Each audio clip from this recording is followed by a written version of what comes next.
Hi, Cancer Sun and Rising. Welcome to your December 2022 Astro Update. It's Raina here, and this is the last month of the year. Obviously, we're wrapping up 2022. I don't know about you, but it does seem like it breezed by very quickly. And yet, we've had to deal with challenges in our lives. I'm sure all of us have had them in one area or the other. So I hope that overall that you guys had at least a peaceful year to some extent. Maybe it was a very difficult year, and I hope that 2023 is a lot more pleasant and hopeful. If you felt any kind of discouragement or had a lot of challenging experiences this year.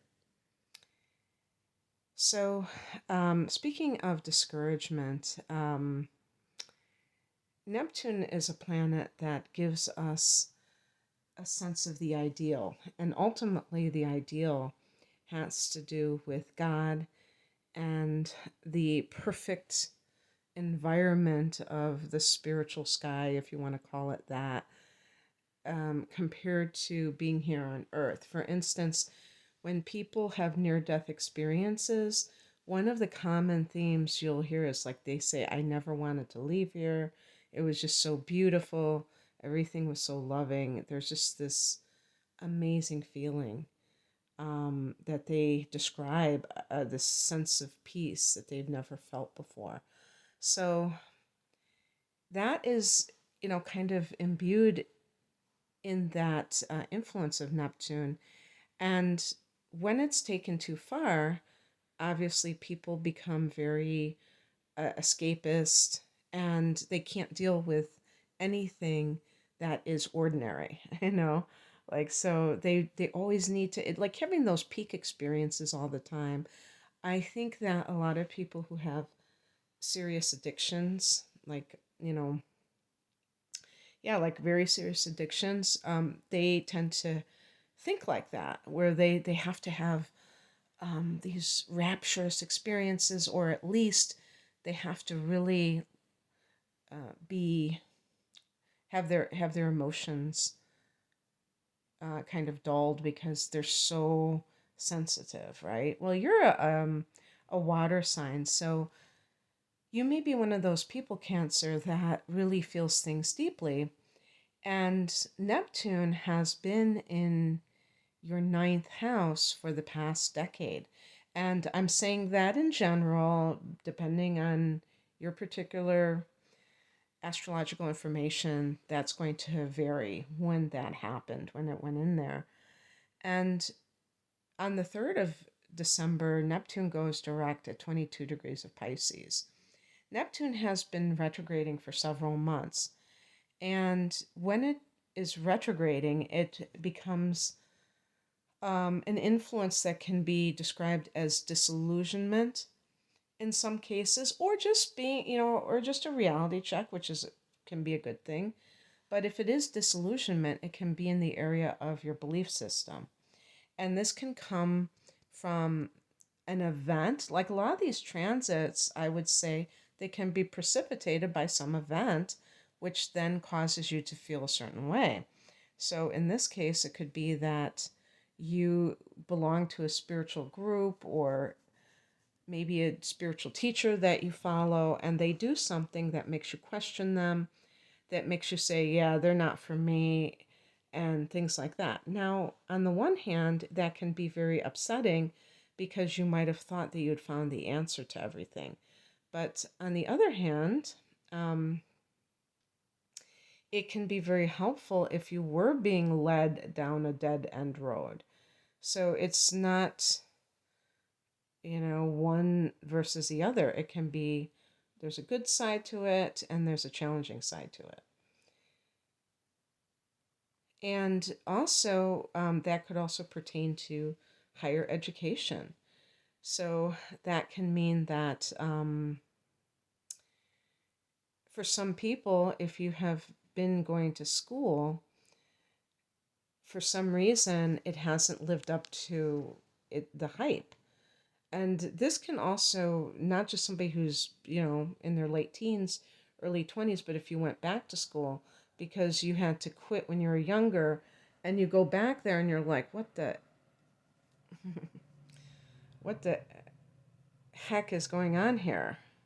Or you're just at a time in your life where it just doesn't ring true for you, or it was an idea that you had, but it or an ideal. It's funny that the word idea and ideal are almost identical, isn't it? Because there are these thoughts that we hold in our head, and sometimes they are instilled in us by other people. They're not necessarily true for us as individuals. So we have to always keep in mind these things that are going on here because they could have quite the effect.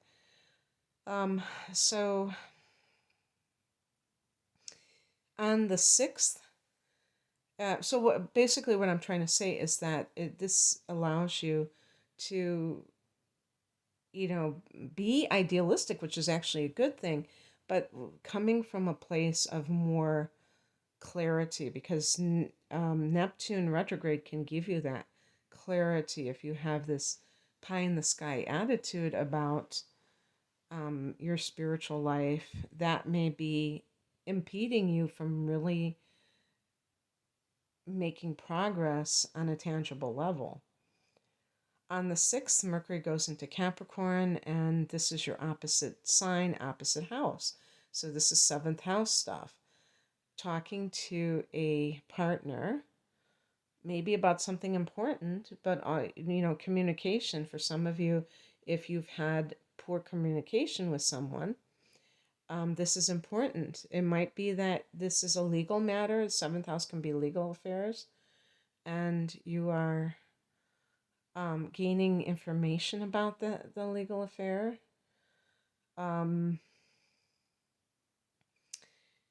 7th house, maybe this is making wedding plans, talking to caterers, or reserving a reception hall.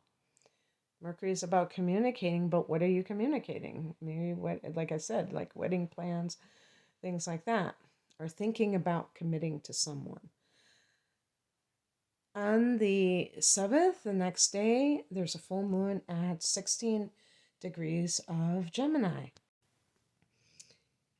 And I sounded a little bit like Stevie Nicks there with my voice.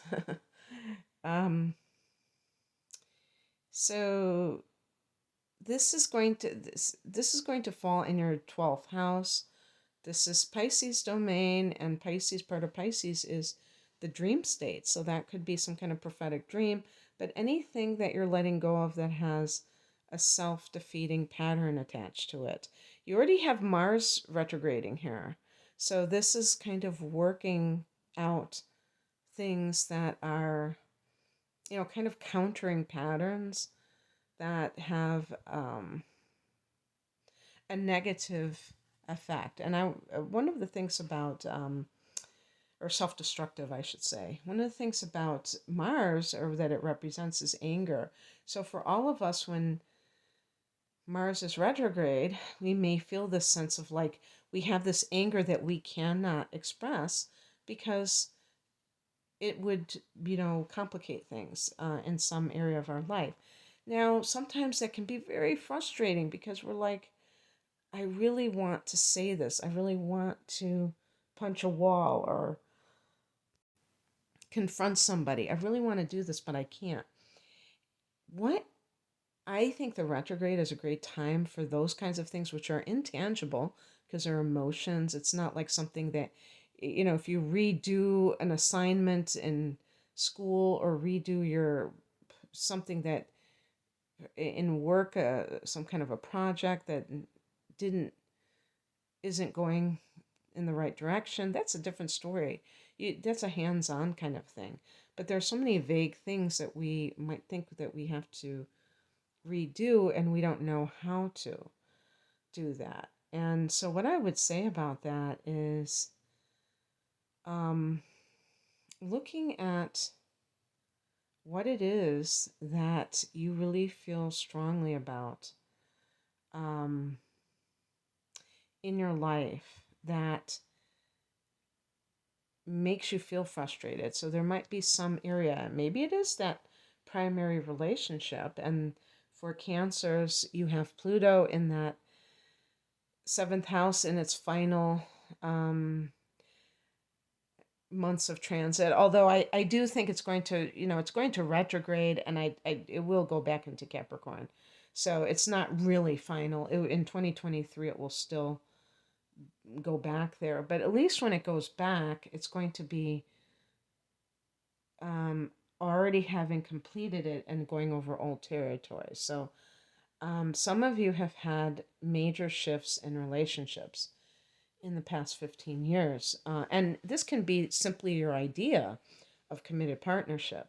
For Cancer people, a lot of Cancers really cling to their relationships, regardless of how they're working, because you're just one of those signs, maybe because you're a water sign, but I think also because you're ruled by the moon, that increases the emotional nature.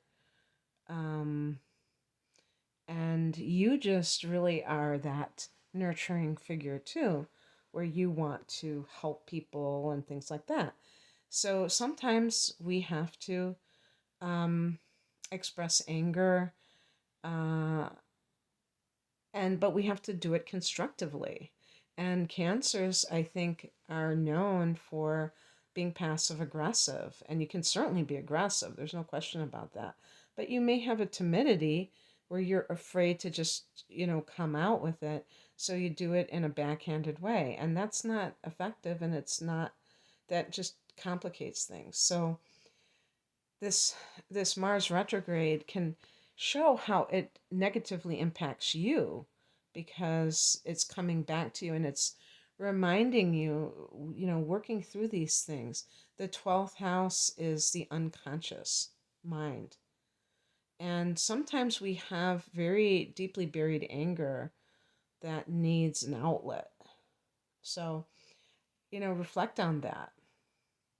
And with this full moon, it can just bring out how that is impacting you, perhaps in an adverse way, and how you can heal yourself from a very deep place. And this is just on the, even just consciously, it could be letting go of like addictions, bad um, negative patterns, and that could be very helpful to improve your life. On the ninth, Venus goes into that seventh house, so that's romantic. That's good for money, partnerships. That can be very good financially for partnerships. Money from lawsuits, other legal affairs, just romantic times with your partner. On the 20th, Jupiter goes back into Aries, another cardinal sign, and that is your 10th house of career. Yay! So you're from now until May, you have Jupiter in this house of career. So maybe you could set an intention for this I was going to say this new phase of Jupiter in your 10th, because you did have it initially earlier this year, but now it's going to stay direct. And then in May it goes into Taurus in your 11th house, which in part can be the house of gains. So that can benefit you financially as well. This can give you, with Jupiter in the 10th, you may be traveling for work, gaining a lot of opportunities, doors opening. You could have expanded finances through your career. On the 21st, the next day, we have the winter solstice in the northern hemisphere. The sun goes into your opposite sign. So when we have summer down under, I don't want to think of summer. I just woke up to snow on the ground, so sorry, I'm going to call it winter solstice because that's what I'm dealing with. And the sun is in the seventh house. So this is a power period another cardinal sign like you. And 2 days later, there's a new moon at 1 degree of Capricorn. This is when the sun starts to gain strength in the northern hemisphere. 3 days later, so the very next day of this, um, we might be seeing the resurrection of the sun. Well, I say may, we will be. I just don't know if it's the 24th or 25th. I was listening to somebody talk about that and talk about Christianity and, Christmas and how that pertains to that solar cycle. And I thought it was very interesting that they were saying, it's not on the day of the solstice, actually. It's a few days later that the sun starts to gain in strength. And so this is, I do feel, because it's only at 1 degree, that you should really look at the sixth house more than the seventh for this. Unless you are born exactly on that 0 degree or first degree of Cancer, or sun sign, or if you do have a 0 or 1 degree of Cancer rising, that this is more likely, and because of the unequal house system that most people use, it's very tricky to predict this, but I'm just saying that a lot of you may have this in the sixth house. And so that would be good for new health regimens or new, whatchamacallits, new job. And because of Jupiter going back in the 10th, maybe this is a promotion or something that is occurring. On the 29th, we have a retrograde at 24 degrees of Capricorn. This, in the seventh house. And so something kind of is distorted, confused somehow. Be careful. If you're listening ahead of time, you can maybe nip it in the bud. Because if you've been getting along with your partner and then all of a sudden there's a misunderstanding, that could put you back to square one if maybe you reconciled with that person. But, and same thing with some kind of partnership. You may feel like you're having so much harmony with that person, and then all of a sudden, it's like you misunderstood them, they misunderstood you. Something causes some kind of confusion, and that can simply be, like, if it's a legal document, it could be just a delay. And maybe when when Mercury goes direct in January, I think that's why I was thinking of that J, then perhaps everything will be resolved and you'll be able to go on your merry way. Okay, that's what I have for you, Cancer. I hope that this resonated. If you would like a personal reading, I'm promoting my double readings, which are an hour of natal chart interpretation, an hour of transits, for a special price because it's a package deal. And it's especially great at this time when people are thinking about 2023 to see what kind of, what I call them, astrological trends are happening for you. You can find out more information at the link below. I'm at rainamoonastrology.com. Thanks for listening. Take care. Bye.